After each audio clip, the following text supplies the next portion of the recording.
I just want to state I'm recording this literally right after watching the race and after coaching my final game of the season. Just a little disclaimer.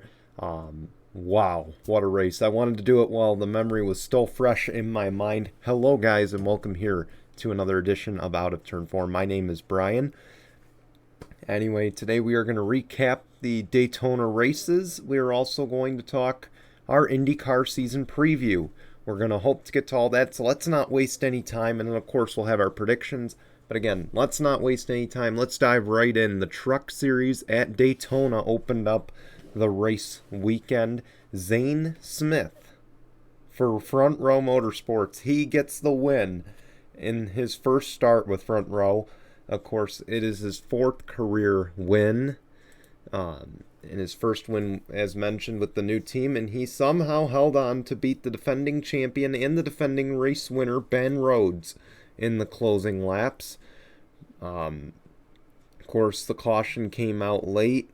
I wasn't a huge fan of where the caution came out. They should have let him race back. But, I guess I can understand it from a safety standpoint. Again, congratulations to Ben Rhodes, or Zane Smith. What a race that was as well. It was heating up toward the end, and honestly, it lived up to the hype. I didn't expect Zane Smith to win in his first start. Now, again, this is a guy who's finished runner-up in the championship the last 2 years, and now he's got the first upper hand in the Truck Series championship this season. We'll see what happens as we go forward through the rest of the year, but expect Ben Rhodes to keep competing. Boy, it was a good weekend for Ford. We'll talk more on that in a moment.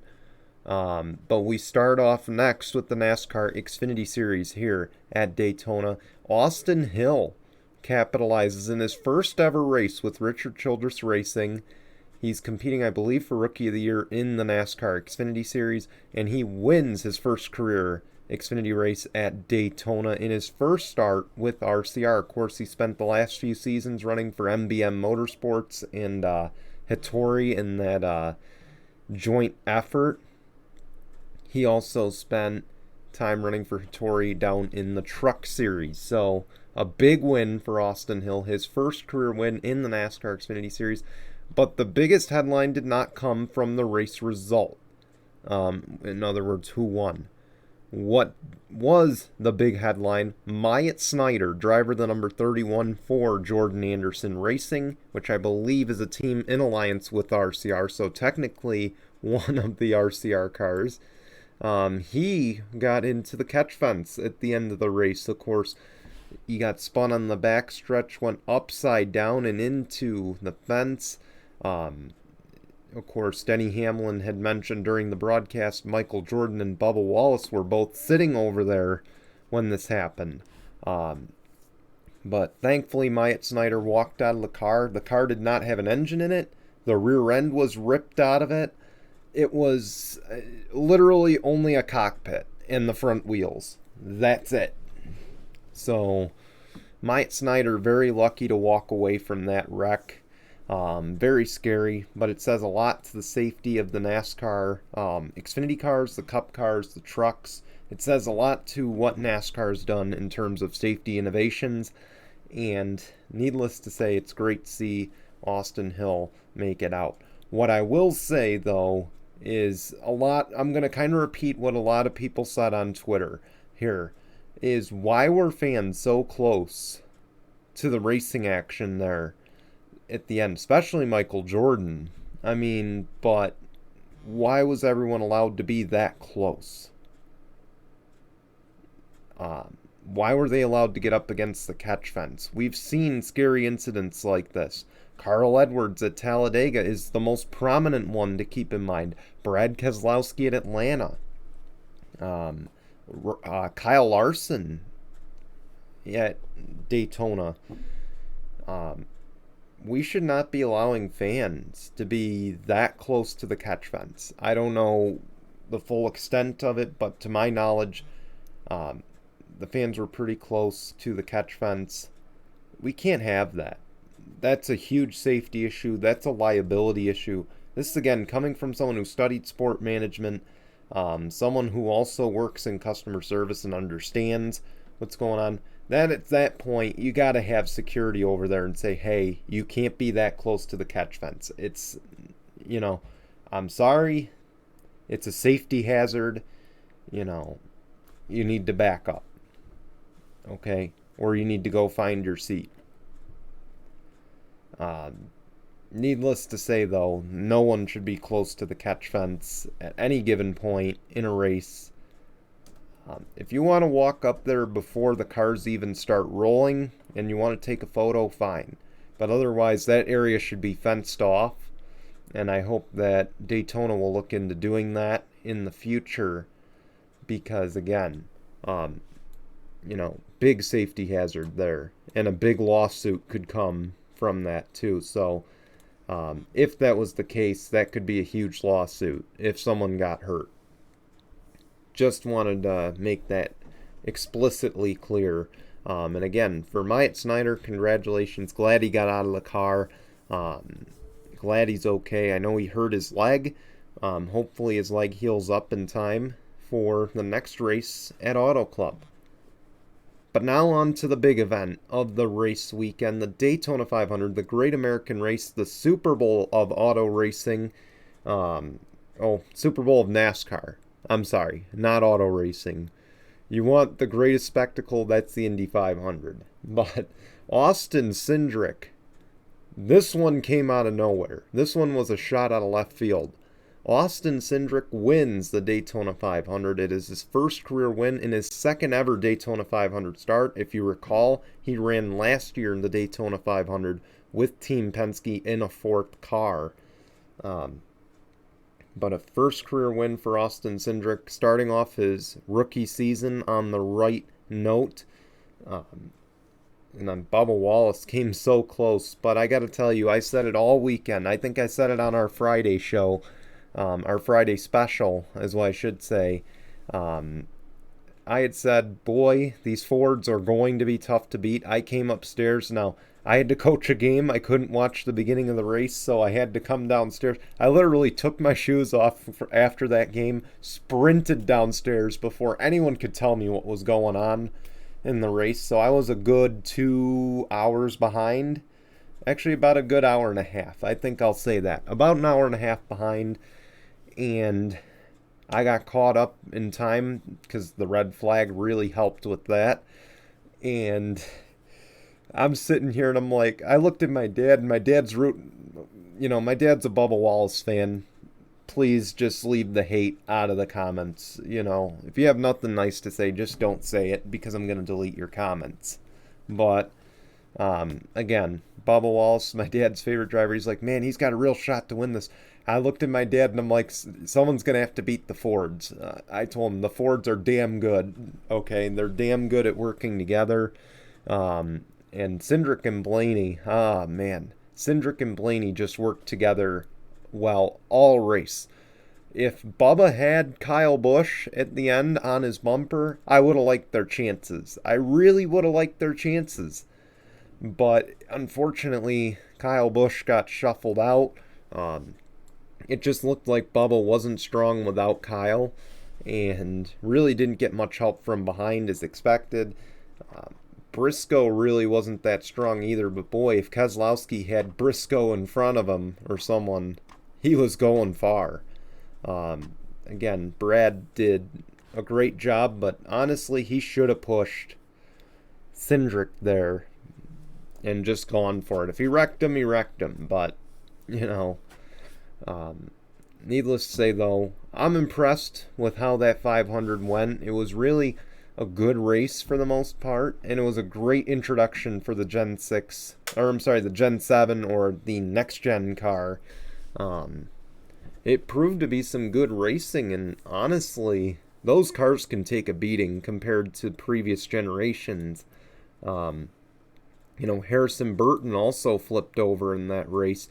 And you got to imagine if Harrison didn't flip and get involved in that wreck, he probably would have been a contender. Austin Cindric was pretty quick himself. So you couldn't have ruled him out. But boy, I had my suspicions about him going up to the Cup Series excuse me, I had my suspicions about him going up to the Cup Series, and Harrison Burton kind of proved me wrong in that race so far. Of course, we had to Auto Club a track he's won at in the NASCAR Xfinity Series next, so we'll see what happens there. I'm excited. This, honestly, I mean, not to mention, the next gen car did its thing. Rick Ware Racing, I think 2 cars in the top 15 in that race. You know, Michael McDowell's up there, but that's no surprise. You know, there were a lot of players in that race at one given point. And honestly, normally Rick Ware Racing isn't up there, and they're certainly not a good pushing car, but they were pushing people to the front.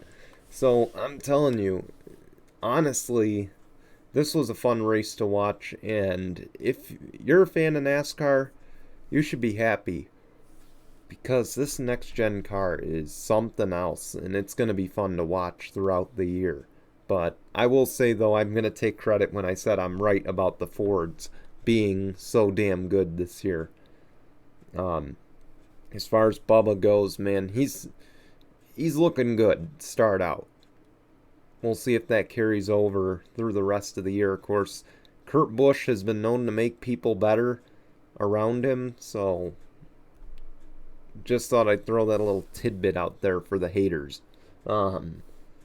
So, moving on to IndyCar news, of course, Marco Andretti was announced to run the Indianapolis 500. He will run it with his dad's team, and there's a new sponsor as well, so great to see Marco run again. I don't think that was a surprise. So he will run the 5th and final car for Andretti Autosport. From what I heard, they're not expected to run a 6th car, so can't wait to see Marco attempt Indy once again. On to the predictions for the IndyCar season, the moment most of you have been waiting for. Really a big, jammed show with, important things. So let's start it off with my predictions for the season. I think Andretti Autosport finds their magic this season. You heard me. I think they find their magic, and it'll be it'll be led by Colton Herta. Okay, but let me add a little bold prediction in there. Andretti Autosport's Alexander Rossi will end his winless drought. He will win a race this year. I don't know where. Maybe Indy. You'll have to stay tuned. I do have not so early predictions coming your way so far, but again, I think Andretti Rossi ends his drought, and Colton Herta leads the way for Andretti Autosport. Jimmy Johnson, the other big focal point. He'll be running his first full IndyCar campaign in his 2nd season in IndyCar. I think he will find early success at the ovals. Texas has been a track that's been really good to him. Indianapolis, equally as good. I think he'll be up front competing in those 2 races. Iowa might be a different story. Gateway might be a different story, but at least those 2 tracks, Texas and Indy, I expect Jimmy Johnson to really compete toward the front. And it'll be exciting to see, of course, but I still think he struggles on the road courses. Jimmy's not a road course racer. He's trying to be something he's not. All I'm going to say there. He's only 1 career win on a road course in his NASCAR career. That should tell you all you need to know. I don't think necessarily he'll be a backmarker, but he will be mid-pack at best on the road courses. Pato O'Ward, the guy who was in contention to win the IndyCar championship, he looked like he was going to win it. He'll be back in the running. Another breakout year for Pato O'Ward. He's going to win some more races, not just 2 or 3. I think he wins a handful, maybe even leads the field in wins. And I think he'll also be a big threat in the IndyCar championship. Meyer Shank Racing is the next focal point. My apologies, I'm a little tired. So, Meyer Shank Racing, they will find victory lane early with Simon Pagenaud. But they will also have continued success with Helio Castroneves. They're taking an old school approach, taking two long-time veterans of the NTT IndyCar series, and it's going to pay off for them. They'll be a threat at Indy once again. They will be probably the second or third best Honda team. I fully expect that. And we'll see, of course, as we get into the stages of the season. But early on, I think Pagenaud will be a threat to win at least a race. Another guy I think will win a race. Here's an early prediction for the season. Christian Lundgaard, he will win a race this year. Not sure where. He will win a race, and I think it will be on a road course, is all I can give you as a hint. He will also win Rookie of the Year. Of the rookie class, the one that will be the biggest letdown is going to, not Callum Ilott, not Cameron Lott. I think he will average where we expect him to average. Here's the thing, in terms of who's expected to have early success, who's expected to have success in general, the biggest letdown will be Kyle Kirkwood in the number 14. I'm sorry, I like Kyle. I hope he does well, but unfortunately it is an AJ Foyt car. AJ Foyt's been kind of off par for a handful of years, and Kirkwood, it's great to see him get a shot, but I just don't think that AJ Foyt is where he should be getting his shot. So I think Lundgaard wins Rookie of the Year. He probably will win a race. He was in contention in the second Indianapolis race on the road course. So I'd expect similar results going forward. Scott Dixon will lead the way for the Ganassi stable next season, not Alex Palou. I expect Palou will compete he will win races. He'll probably win at least 2 or 3. He'll be in contention for the title, but it's Scott Dixon. He's the Iceman, and he will get the wins.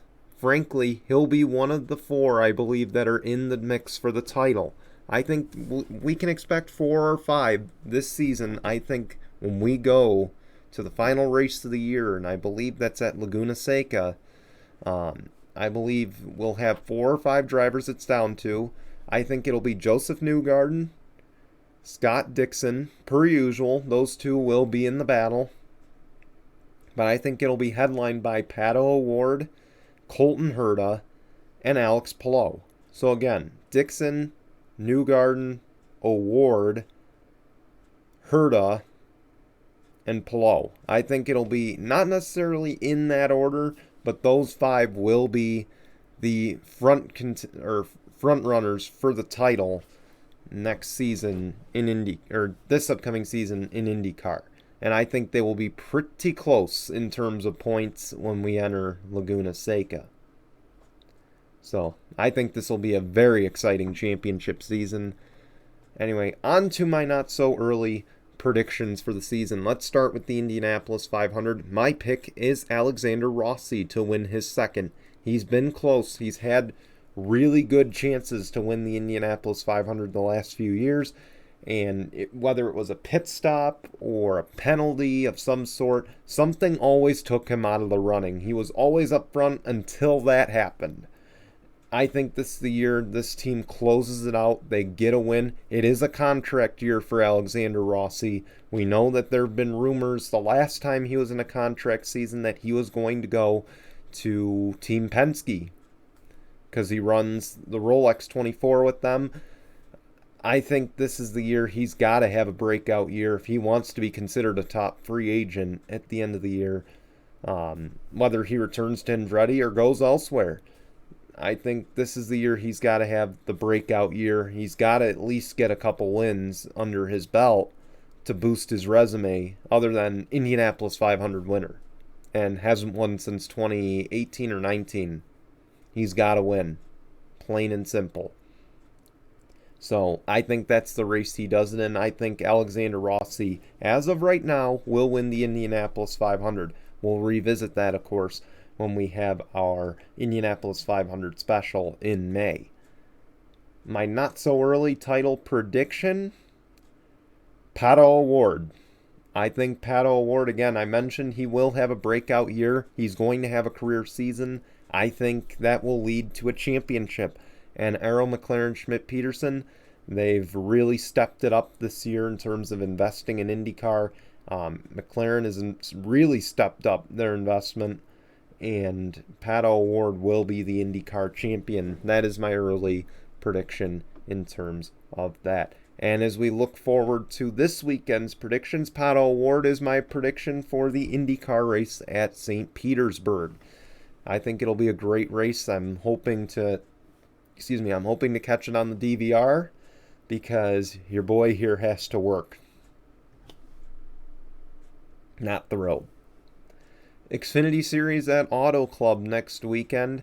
Daniel Hemrick, I think, will get the win. He was in contention, I believe, the last time they ran at Auto Club. He's been in contention before at Auto Club. I think he'll be in contention this time around. Now, as far as the Cup Series at Auto Club, my prediction is Alex Bowman. He was the most recent winner there in 2019, the last time they ran Auto Club. And I think he will be in the running once again here for the race win. That's it for this week's show. Congratulations again to Austin Cindric, Austin Hill, and Zane Smith, the winners this weekend at Daytona. It was a blast getting to watch those races, and we want to thank you again for watching. Be sure to tune in to No Final Bell tomorrow at 5 p.m. Eastern on YouTube, and be sure to tune in to Tinkle Sports Talk. Oh my gosh, I did it again. Sunday Morning Tinkle. Be sure to tune in to Sunday Morning Tinkle. You guessed it, Sunday morning, 9 a.m. Eastern, YouTube, Spotify, Apple Podcasts, Google Podcasts. That's where we are. We hope to see you then. Until then, guys, goodbye, everyone.